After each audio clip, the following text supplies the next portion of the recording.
Good morning, good people, brothers, sisters, and beautifully defiant siblings in the movement. Welcome to the unapologetic voice of labor, equity, and action. This is CWA Our Power Radio Show, where we amplify the organizers, uplift the everyday workers, and honor the giants whose shoulders we stand on right here on KYOK 1140 AM and the all-new 106.5 FM in the heart of Houston, Texas. If you're rolling through H-Town or just fired up anywhere in the world, stream us live at kyokradio.org on the CWA Strong app or catch the replay anytime by searching CWA Hour of Power on your favorite podcast platform. Because this space, this time, it's about us. That's right, it's about us. We're talking union contracts, organizing victories, labor rights, human dignity, fair pay, and bold everyday resistance to injustice in every form. So whether you're on the job, in your car, and at your kitchen table, or deep in the fight, lean in, honk your horns.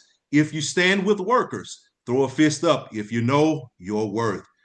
Joining me today are the fire starters and truth tellers, Mikeya Jones, Reginald Small, Timmia Wiley, and Tay Akins. So buckle up, beloveds, because the power we build together, that power is our. Let's get into it. Our union voices are ringing in every district from Alaska to Maine, Texas to Minnesota, Canada to Puerto Rico, because we don't play at CWA. Our union brothers, sisters, and siblings at the Pittsburgh Post-Gazette have been outside for 34 months, striking on the picket lines. And yet, while they're striking, they're still churning out the news with facts for you and me. Let's show our support to them by making sure we subscribe to unionprogress.com. That's unionprogress.com. Once you subscribe to this free publication, how about going over and donating to their strike fund at cwa.org/PPG donate. Again, cwa.org/PPG donate. Today, we honor the memory of Joaquin Oliver, affectionately known as Guac. Joaquin was just 17 years old, a creative, kind-hearted, and passionate young man when his life was tragically cut short in the 2018 mass shooting at Marjory Stoneman Douglas High School in Parkland, Florida. He died carrying flowers for his girlfriend on Valentine's Day, moments before a senseless act of violence ended his life.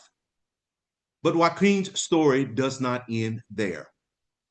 Joaquin's parents, Manuel and Patricia Oliver, turned their unbearable grief into purpose. Born in Venezuela, they had immigrated to the United States seeking a safer life for their children. Instead, they were faced with the devastating loss of their son to gun violence. Rather than retreat into silence, Manuel and Patricia chose activism. They see their work not only as political advocacy, but as a human rights fight. The fight for every child's right to live safely, with dignity, and free from the threat of gun violence. They often remind us this is not just about laws, but about life itself. Out of Joaquin's memory, they founded Change the Ref, a nonprofit organization whose name carries a powerful story. As a teenager, Joaquin once complained about the unfair calls during a basketball game and said, "We need to change the ref." That simple statement became a metaphor for his parents' mission. If the referees, in this case, lawmakers and leaders, are biased or corrupted by special interests like the NRA, then it's time to demand fairness and accountability. Change the Ref was born to do just that, to empower young people, challenge entrenched power, and demand a future where lives are valued over lobbyist dollars. Change the Ref is not a traditional advocacy group. It's a bold, creative, and unrelenting building art, activism, and direct action to capture public attention. Through the walls of demand, they've commissioned murals across the country, turning city walls into canvases for Joaquin's memory and calls for justice. They created shame cards, postcards highlighting the deadly consequences of weak gun laws. In one striking protest, they parked 52 buses filled with empty seats outside a senator's office, each seat representing a child lost to gun violence. They even toured the country in a retrofitted school bus branded with Stop Gun Violence, meeting communities and mobilizing youth to vote. Manuel, a visual artist, has also written and performed Guac, a one-man stage show that celebrates Joaquin's life and channels grief into collective action. And most recently, they've turned to technology, creating an AI version of Joaquin to share his voice in advocacy campaigns, reminding the world that even though his life was stolen, his voice can still inspire.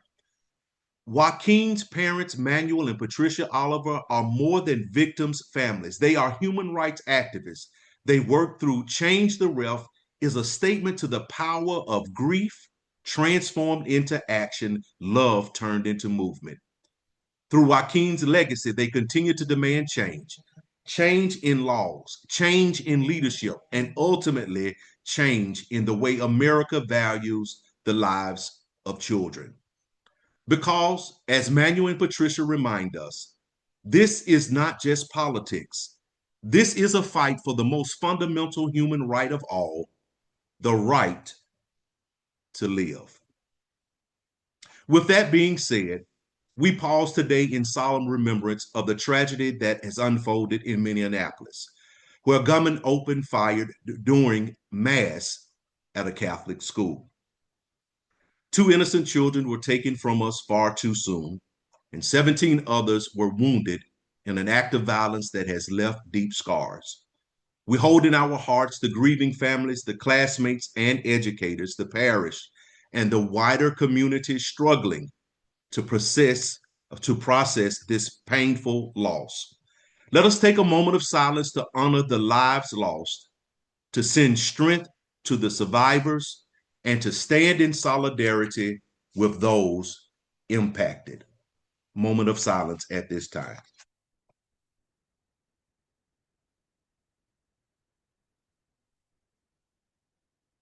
On behalf of the CWA Our Power radio show, CWA National Human Rights Department, CWA District 7 VP Susie McAllister, we will never forget, and we remain committed to building a safer, more compassionate world for our children and communities. You're listening to KYOK 1140 AM and the all-new 106.5 FM. If you're on the go, you can take us with you by visiting kyokradio.org and pressing the Listen Live option. Tune in live every Thursday at 10 a.m. Central, 11 a.m. Eastern, 8 a.m. Pacific on kyokradio.org, the CWA Strong app, or your preferred podcast player. Apple Podcasts, Spotify, YouTube Music, iHeartRadio, or Pod Chaser. Search for CWA Hour of Power on your favorite podcast player. Up next, we have Mikeya Jones with August Awareness Month. Good morning, Mikeya. Good morning, Errol. Good morning, KYOK radio listeners. Now, typically, I would bring up a regular awareness, based on this month. But today, I felt like it was important to just bring awareness to something that we just discussed, because thoughts and prayers and moments of silence aren't enough. Our children are dying, and we are failing them. It's a staggering, painful truth that guns are still the leading cause of death for children and teens in the United States. Not car crashes, not cancer, firearms. In 2023 alone, 2,581 children and teens died by firearm. That's nearly 7 young lives lost every day.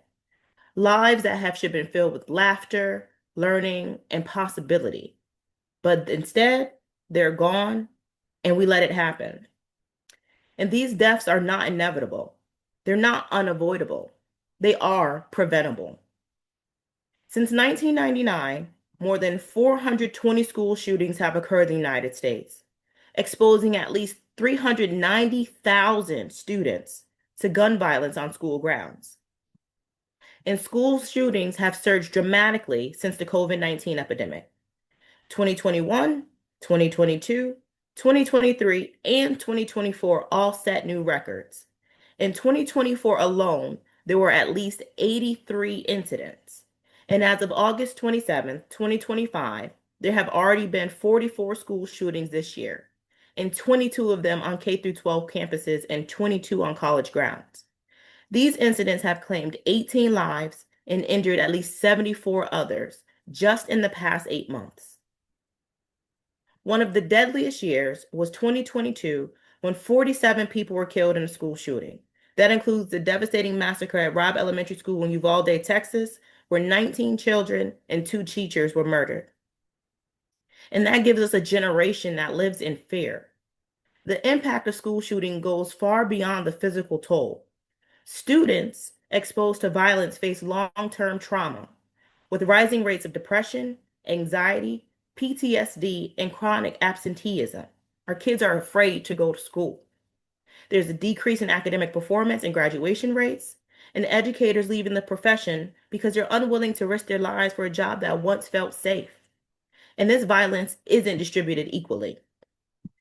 Black youth face firearm deaths 4 times higher than their peers and are 18 times more likely to die by gun homicide. Boys account for the majority of gun deaths, including 83% of accidental shootings, most often involving unsecured loaded guns in the homes. This is a crisis, and it's getting worse. States with lax gun laws have seen over 6,000 more child and teen deaths than expected in the last decade. And since 2019, the rate of firearm deaths among children and teens has increased by 46%. Since 2020, guns have been the #1 cause of death in American youth. And we know what works. Secure storage laws, background checks, red flag laws, limits on access to assault weapons, yet we choose inaction. And we need to demand better, and we need to demand change for our children. These are children who should be alive. They should be around. These are not deaths that should have occurred, but they did, and they will continue unless we take a stand. We must not grow numb to these kinds of tragedies. We must not accept this as normal. Our children deserve more than thoughts and prayers. They deserve action. If we truly value their lives, if we believe in a future where they can grow up without fear, we must demand change. We must advocate for common sense gun laws, support safe storage legislation, vote for leaders who prioritize child safety over gun lobby dollars, and elevate the voices of students and educators fighting for their lives, literally, and their futures. Because enough is enough. No more stolen birthdays, no more empty chairs in classrooms, no more silent playgrounds. So we have to stand up, speak out, act now, because every child deserves to grow up safe, and every child deserves a life. Back to you, Errol. Thank you so much, Mikeya. You're listening to KYOK 1140 AM and the all-new 106.5 FM. If you're on the go, you can take us with you by visiting kyokradio.org and pressing the Listen Live option.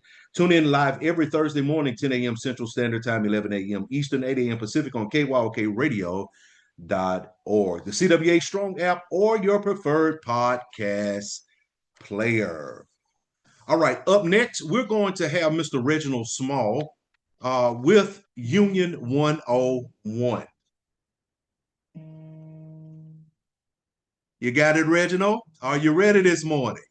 Well, I'm ready, Errol. You threw me off just a little bit because you changed up the schedule, but hey, I'm going to live with it.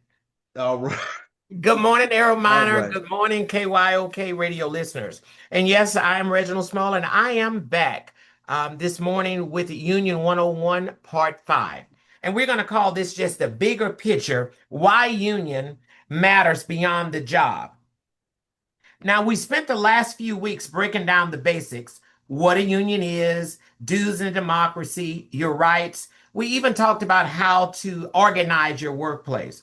But today, I want us to step back and look at a bigger picture, because unions are not just about contracts and paychecks, although that's very important, but that's not all that we're about.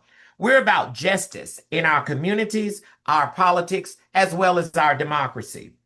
When workers win better wages and when workers win better benefits, that money doesn't disappear. It actually stays in our neighborhoods, in our communities. It strengthens small businesses, it supports our schools, and build local economies. So today more than ever, that's not just a metaphor, it is literal.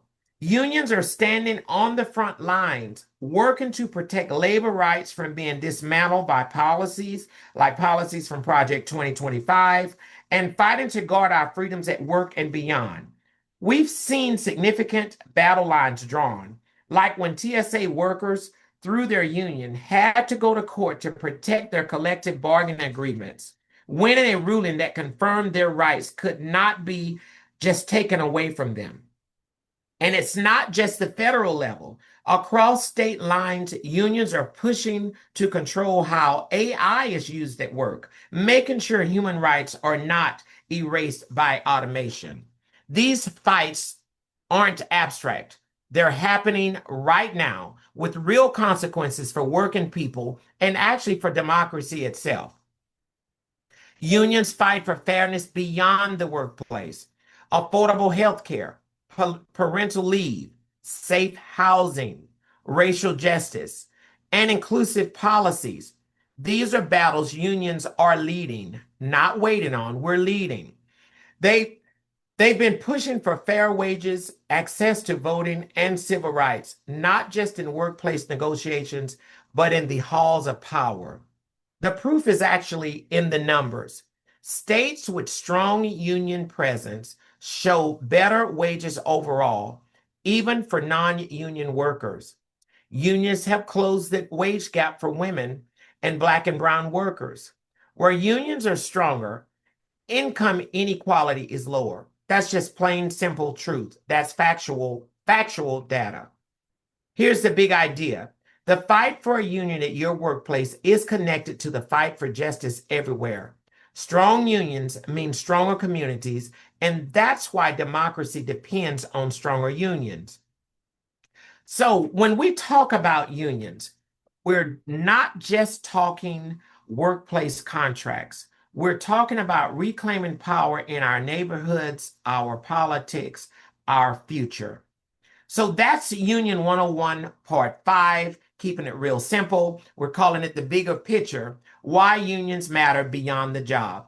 And next week, we'll go even just a little bit deeper with busting union busting. So we'll call that Part 6, busting union busting, how to spotlight and stop employer tactics. Because knowing your rights is one thing, but knowing how to defend them is another. Stay locked in. That is our power. Back to you, Errol. You're listening to KYOK 1140 AM and the all new 106.5 FM. If you're on the go, you can take us with you by visiting kyokradio.org and pressing the listen live option. Tune in live every Thursday at 10 a.m. Central Standard Time, 11 a.m. Eastern, 8 a.m. Pacific on kyokradio.org, the CWA Strong app, or your preferred podcast player. Apple Podcasts, Spotify, YouTube Music, iHeartRadio, or Pod Chaser. Oh, and by the way, we're on Amazon Music now. Up next, we're going to be talking about homelessness in America, the administration's attack on the unhoused in our nation's capital. And so we're going to bring back Mr. Reginald Small, and our guest for today will be Mr. Kwami Barnes. Good morning, everybody. Good morning. Good morning. Good morning again, Errol, and good morning, Kwami, and welcome. Welcome to KYOK Radio, Kwami. So we're going to take some time today to shine a spotlight on an issue too many people want to sweep under the rug: homelessness. In America, the richest country on earth, we're seeing entire tent cities rising in our streets. And instead of compassion, what do we see? We see attacks, criminalization, and attempts to erase the unhoused from public view. We just want to push them out of the way. In our nation's capital, here in the last week or so, the administration has moved to dismantle encampments, restrict services, and silence the voices of the unhoused. But we know the fight for dignity doesn't stop there. It's happening in every city, and it's tied to workers' rights, racial equality, and justice for all. So, in saying that, of course, we know that DC is not the only city that is dealing with the unhoused, and perhaps are a little bit confused on how to deal with the unhoused. I mean, here recently, if you read any articles or paid any attention or actually visited San Francisco, some of the same challenges have been there, and in many other major cities, and for various reasons. So I'm happy today to welcome Mr. Kwami Barnes again from District 4, where Ms. Linda Hinton is the VP, to the show today because he has written and has done extensive research on homelessness in America. And he submitted that report to our national delegation here 2 weeks ago while we were in Pittsburgh. And it's been adopted by our union so that we can actually look on it, focus on it, educate on it, and actually take action. So welcome to the show, Kwami.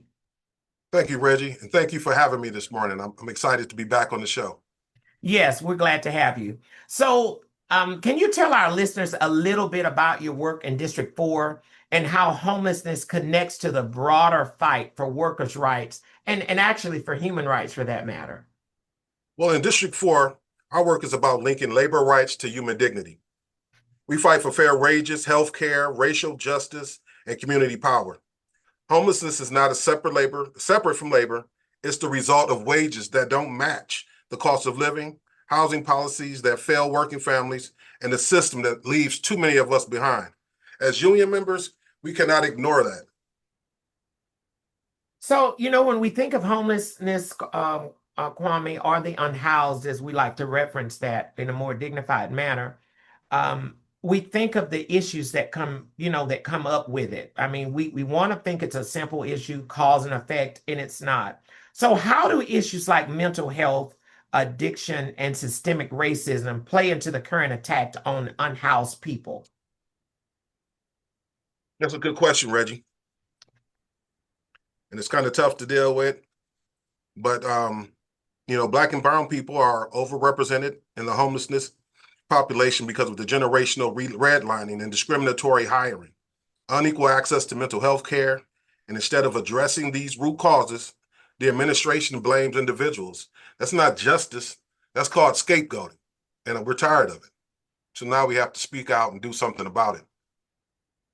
So Kwame, thank you. Your passion for homelessness, I believe when we first met you, when you joined the committee, you wanted to do the report on homelessness.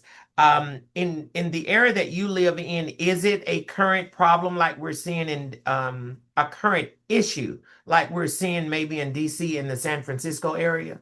Absolutely. In Milwaukee, in my neighborhood that I live in, and neighborhoods surrounding me in other counties, we see homeless encampments, people living in tents. We have people constantly on the islands in the middle of our streets with signs up asking for food, asking for money. These are everyday people that look like you and me and some of our work, people that we work with. And there are a lot of shelters and places that help our homeless communities, that provide help, mental health, clothing, food, etc. But, we have to do more. Because like you said, America right now is like the richest nation that ever lived or existed in our society. And it's unfortunate that our administrations aren't doing what they should be doing to make sure that everybody has a safe and stable place to live. Yes, well said. And it brings me to another point that has been a point of contention in most discussions. When we talk about the unhoused, and it's that there are the working unhoused. I mean, you have people who are actually going to work every day. Every day they're going to work, but they cannot afford to live in these particular places. So can you speak on how the housing crisis and wage stagnation intersect with the labor movement's fight for dignity on the job? Sure. That's exactly right, Reg. That's exactly right. We have people working 40 to 50 hours a week. CWA members, healthcare workers, service workers who can't pay their rent because wages aren't keeping up with the cost of housing. This is why labor has to be a part of the housing fight. A union contract means nothing if the members can't afford to put a roof over their head. It's as simple as that. You're exactly right, because I mean, we fight for a living wage, or over the living wage, good wages, and it's all connected. You know, it's just all connected. It is. And human rights is connected to civil rights. And I just think it's just a basic right that a person who's going to work every day should be able to afford somewhere to live and something to eat. So it's all interconnected.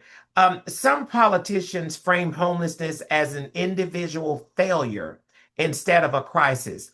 How do we push back on that narrative and show people the truth? Look, that lie has been pushed out there, and it's actually more than just a lie. It's a myth. People who are unhoused are usually people who are dealing with mental challenges, addiction, drugs, or maybe just one or two paychecks. They were one or two paychecks away from being poor or being unhoused, and you never know what life is going to throw you.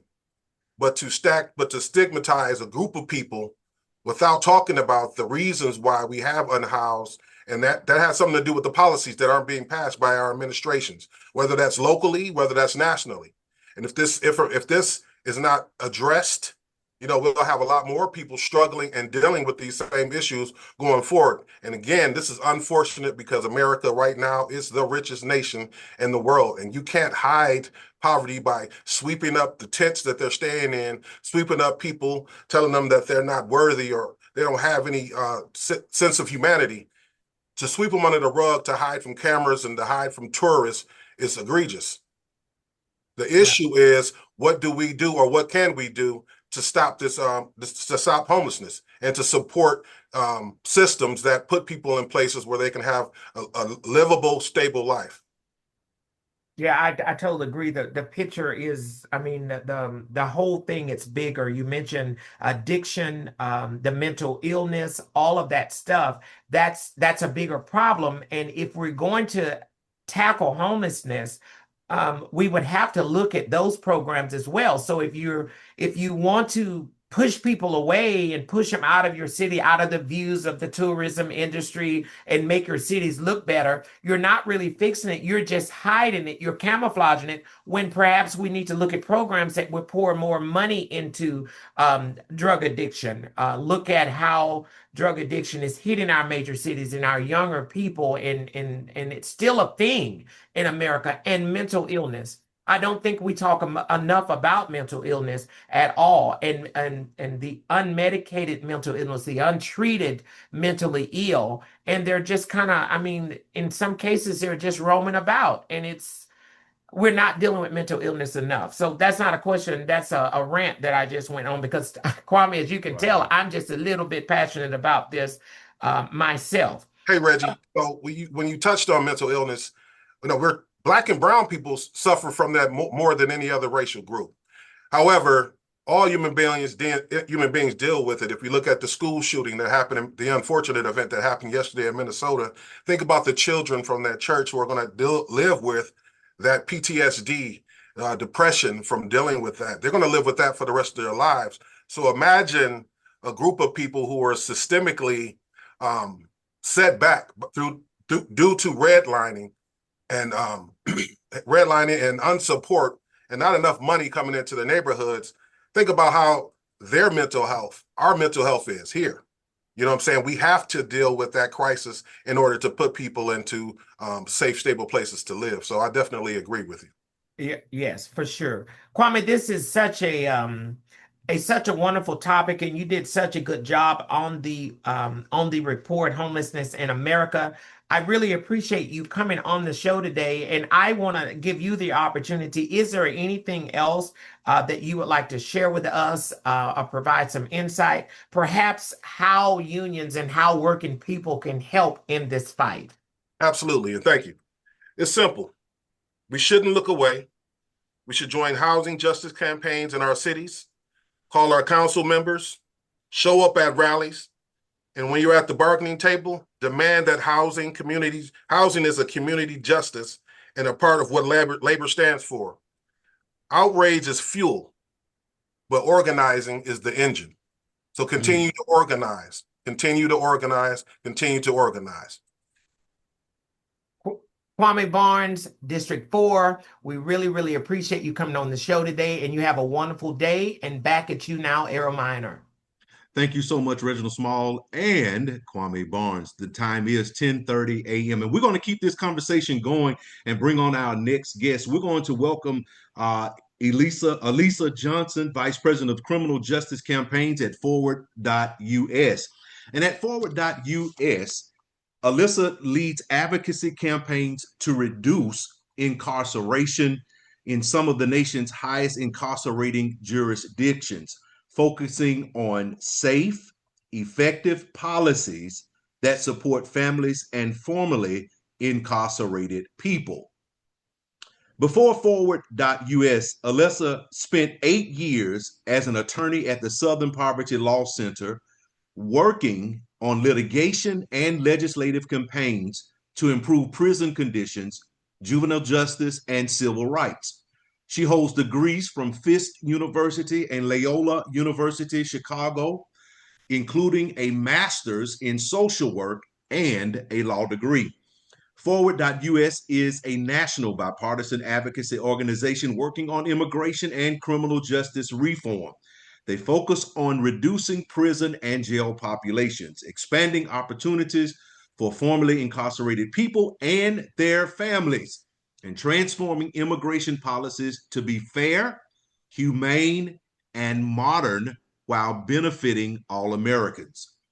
Recently, Forward.us released the report, "We Can't Afford It: Mass Incarceration and the Family Tax," showing that mass incarceration costs American families nearly $350 billion a year. And let me say that one more time, costing American families $350 billion a year, out of pocket expenses, lost wages, and long-term economic harm.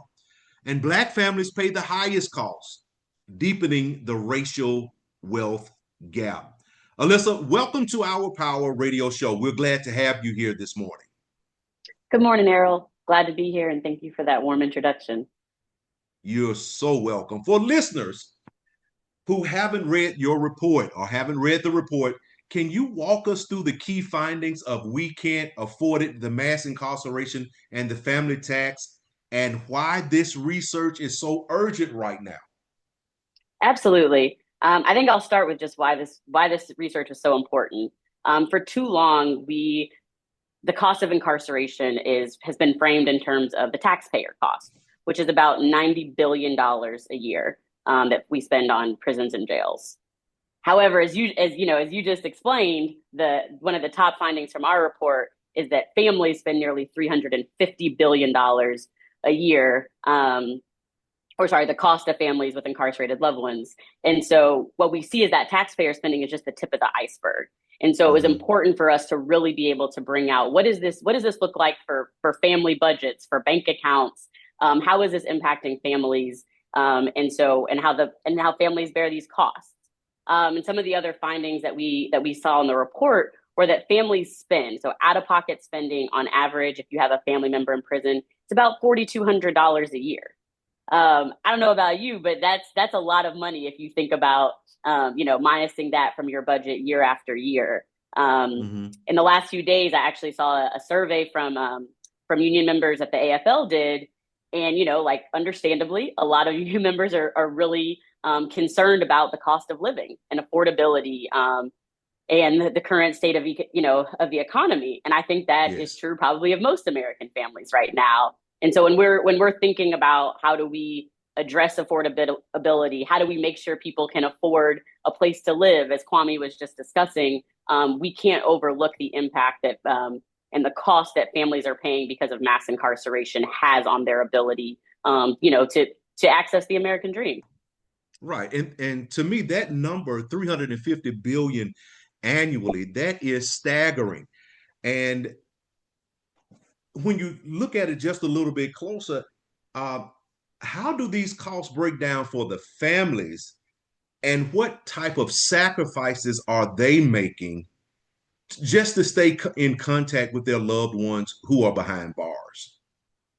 No, absolutely. So I'll just say the bulk of that cost really is lost wages, and that's lost wages for the person who was incarcerated, both during their incarceration, but even when they come home, there's a lifetime Mm-hmm. impact. And we also saw a huge lost wage for children of incarcerated parents. But when you look at the out-of-pocket spending, like I mentioned, that about that $4,200 on average that families spend. And for Black families, that number is about $8,000 a year. So you see kind of that Wow. disproportionality. Mm-hmm. But on average, and those, the buckets of that 4,200 or that we saw were really costs related to visitation. So being able to drive to go see a family member, hotel costs, airfare sometimes, right? If your family member is in another state, childcare costs. A lot of folks Mm-hmm. that are incarcerated leave minor children, and families fill the gap, right? They step in to take care of nieces, nephews, grandchildren, in order to when a parent's incarcerated. So about 20% of that 4,200 is going towards childcare costs. Mm-hmm. And then of course things to both stay in touch with, like phone calls, emails, but also families are sending packages and commissary costs Mm-hmm. in order to make sure their loved ones have what they need. Part of this research, in addition to the numbers, we talked to family members. We did some focus groups and qualitative research, and it was striking to hear, right, that family members expressed what they were surprised, right? They were surprised that maybe for their loved one to have the right coat or a long john when the seasons change, that was something they had to send, Mm-hmm. or sometimes medical co-pays. So these costs that families are spending are essential just to make sure that their loved ones have essentials that they need behind bars. Okay. And now, one of the things that I heard you highlight is that the incarceration not only affects the individual, but it affects their children's future earnings and stability as well. Can you talk about how mass incarceration locks generations out of the American dream? Absolutely. So, I mean, I think that we see, especially just kind of focusing in on children of incarcerated parents, what we found kind of annually, that number, they have 215 billion in lost earnings a year. So per child or per adult child, that's about an average annual loss of about $4,500 a year during Mm-hmm. their like professional lifespan, right? So again, we're thinking about year after year over the working years for many people, it's 30, 35 years. The growing impact of that, or the compounding harm. Another interesting finding in our research was that we saw adult children with incarcerated parents actually kind of contribute and support at the highest percentage. So Mm-hmm. and we saw that the majority of those adult children they're between 18 and 29 years old, Errol. So they're Mm-hmm. folks that are just getting their sea legs of adulthood underneath them, and really thinking, planning for their future and maybe saving to buy a house, or trying to think about, do they want to go to college or trade school, or start their own business, or think about starting their own families. And so when we think about the money that's coming out of annual budgets of family members, it really does have a striking impact, and also a real impediment to how folks are building their lives long term. Mm-hmm. Now, there have been commercials all around the U.S. Actually talking about crime is actually down in every major category, but yet incarceration rates still remain high. And do you believe, or do you think that the tough on crime initiative from years ago still dominates the public policy?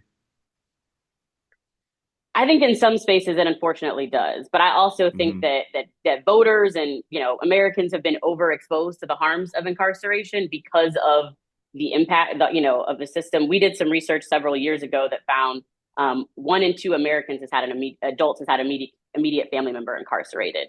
So when we are Mm-hmm. talking about this isn't a niche impact, has huge impacts in terms of the numbers of families that are impacted.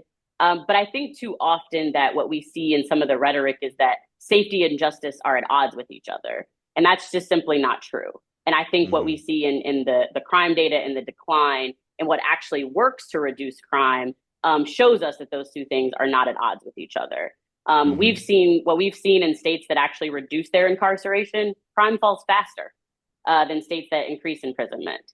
And I think it's also important that as we're thinking about and challenging these narratives, that we're pushing back with facts. I appreciate that you name that research. That is absolutely true. I mean, we are seeing like violent crime rate is down by 5%, which is like below, well below the pre-pandemic levels, and hitting the lowest rate since 1969.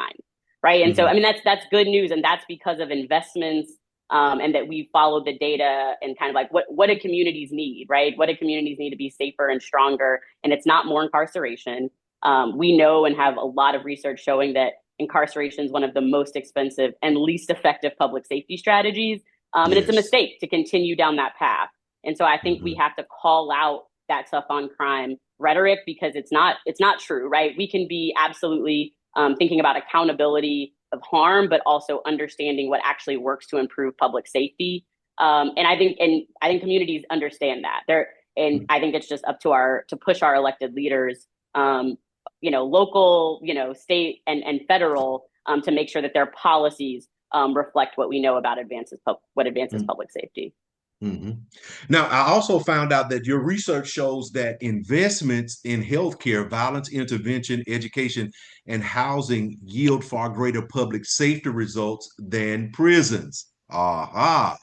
Now, can you share a few examples of those returns in action? No, absolutely. And some of this isn't even our research. I hope your listeners have seen some of the recent amazing data coming out of Baltimore and Chicago, because of the investments that those cities have made in violence prevention, or understanding that violence is a public health issue, affordable housing, mental health treatment, that they are seeing extraordinary declines in homicides and shootings. And I think that we have to follow those examples. But what's really important, I think, is that we have seen that progress, but some of the funding cuts that support, federal grants that support these programs that have been so successful, mean that that success may not be able to hold without making sure that communities have that money to invest in very, hyper local programs and community investments. On the healthcare front, right? Because I know the cuts to Medicaid are top of mind to a lot of folks, based on the reconciliation bill that passed a couple months ago. And what one study found is that Medicaid expansion actually reduces arrest by up to 32%.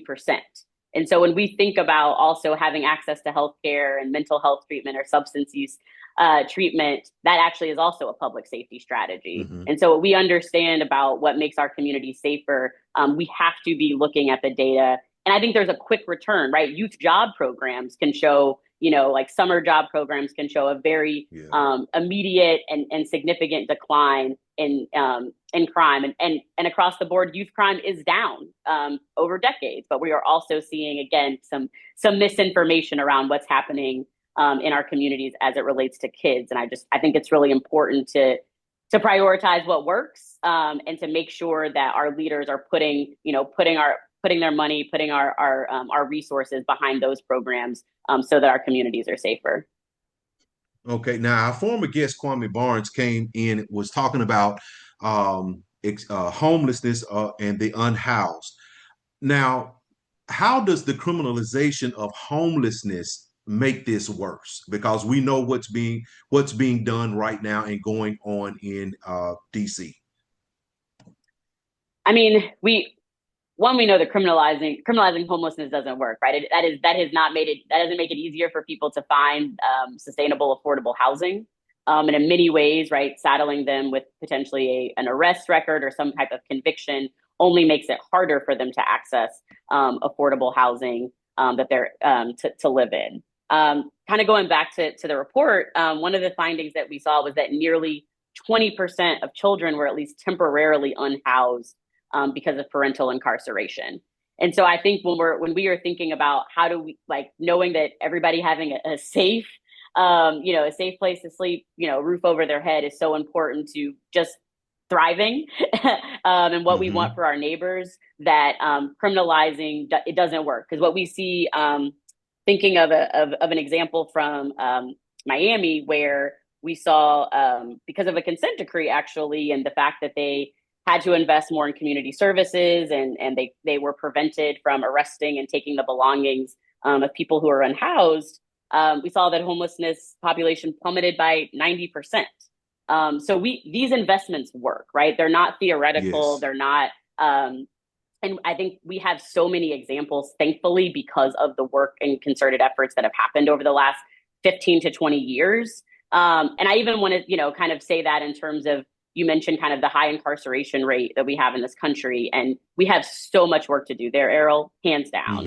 Mm-hmm. But I do think it's important because of the work that's happened in states and also at the federal level. Across the country, the jail and prison population is down by 20% this point about 15 years ago. So there's success that we absolutely have to hold on to and protect in this moment while we continue to build and essentially pursue the policies that we know will bring folks home from long sentences and also make our community stronger. And if crime is down, it does not seem that we would have to deploy the National Guard into DC if crime is down. And crime is down. And that brings me to my next question, is that leaders from both parties say they want to lower the cost of living, but what policy changes would actually make a meaningful difference for families impacted by the incarcerated or by incarceration?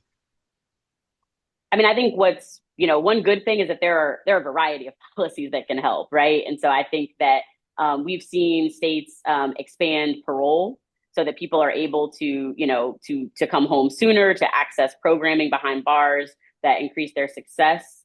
In Georgia this year, lawmakers passed nearly unanimously a survivor justice bill that allows folks to have an opportunity for resentencing and expands kind of mitigation at sentencing.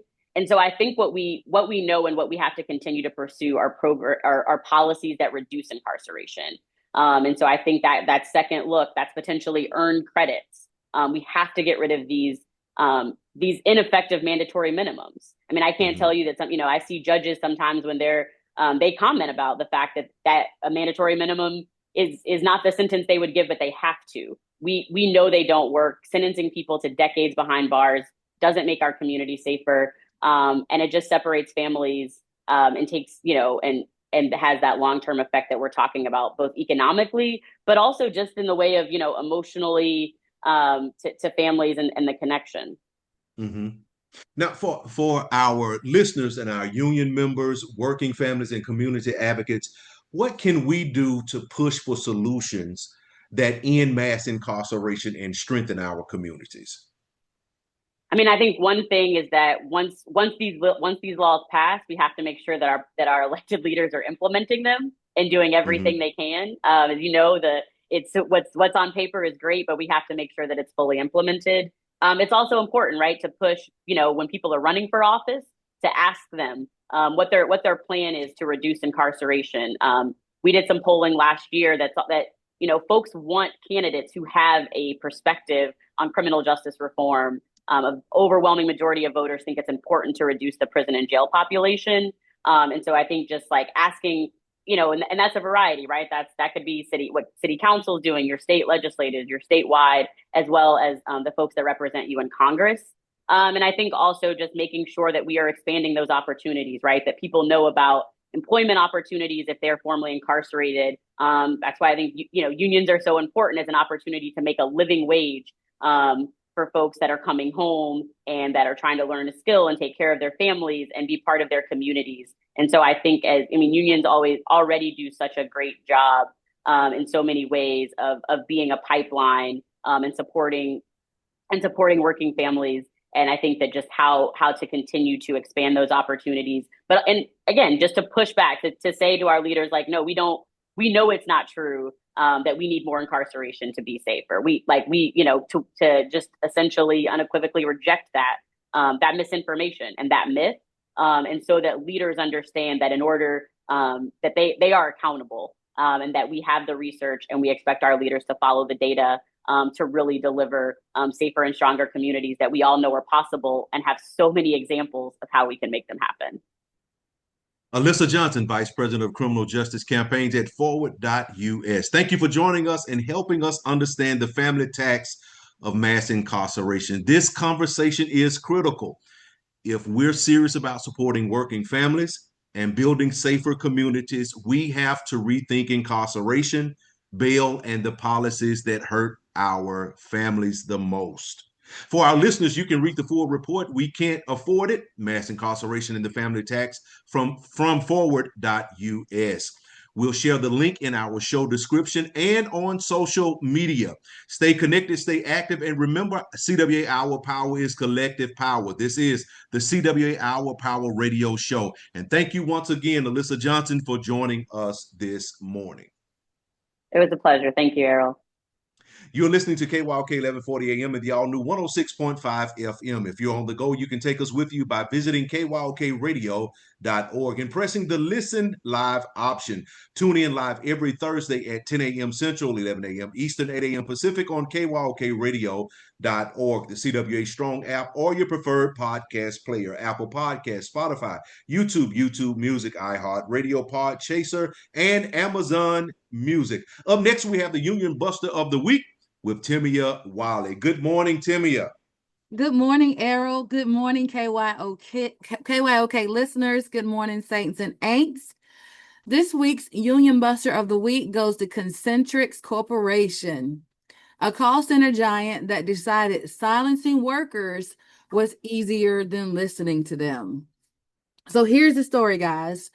Two call center representatives, Seth Sullivan and Jessica Lindsay, spoke up to Bloomberg about what it's like working in today's AI-driven industry, where workers are monetized by machines, forced into rigid scripts, and sometimes even mistaken for robots by frustrated customers. They told the truth that these conditions are stressful, they're dehumanizing and unstable and unsustainable. But instead of addressing those concerns, Concentrix pulled the classic union-busting playbook. They placed Seth and Jessica on administrative leave the very same day the article was published. And then they fired them shortly after. That, my friends, is retaliation. And let's be clear, it's also illegal under the National Labor Relations Act. Workers have the right to speak about their work conditions. I'm going to read that again. Under the National Labor Relations Act, you have the right to speak about your working conditions. As my sister in the fight, Christina Ronk, a CWA organizing coordinator, put it, Jessica and Seth bravely told the truth about what it's like to work for Concentrix, and I believe they were fired for it. That's not just wrong, it's illegal. Why is it illegal? Because under the National Labor Relations Act, workers meaning me and you, have the right to speak about their working conditions. This case shines a spotlight on a much bigger issue. Call center workers across the country are on the front lines of the AI revolution. They're watched and timed by AI-powered software, treated like machines, and pushed to work faster and harder while corporations rake in profits from new technology. And when workers push back, companies like Concentrix try to silence them.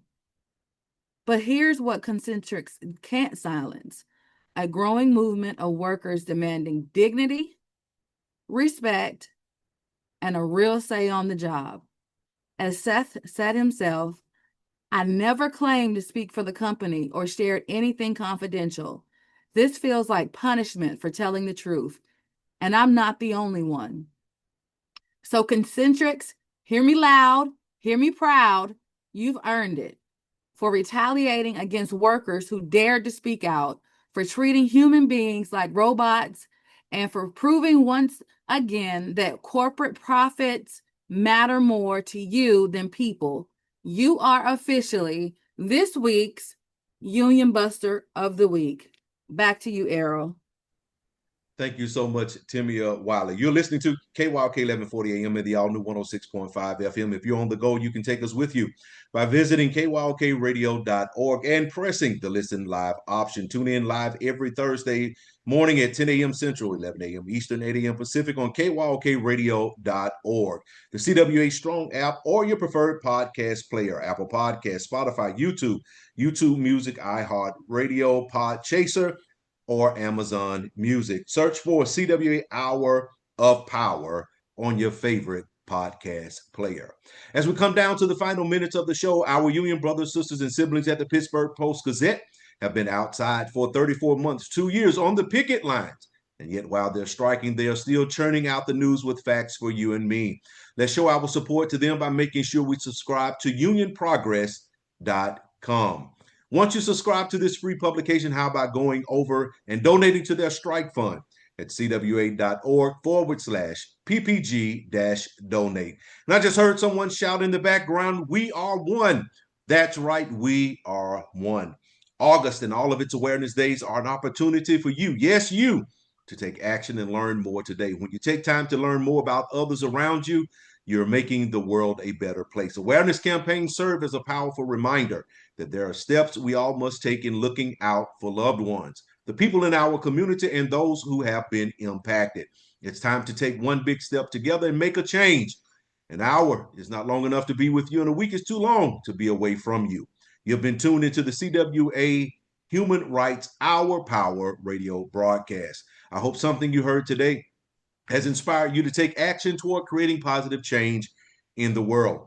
Every person has the power to make a difference, no matter how small. And by working together, we can create a world where human rights are respected and valued. So I encourage each of you in the listening audience to reflect on your role in promoting human rights to effect change in your communities and beyond. Know that you are not alone in your quest for a more just and equitable world. When faced with injustice, it can be easy to lose hope and give up. But remember, justice may be slow, like the truth, but when it finally comes, it will stand. Until next Thursday, 10 a.m. Central Standard Time, right here on KYOK 1140 AM and the all-new 106.5 FM, kyokradio.org. See you next week.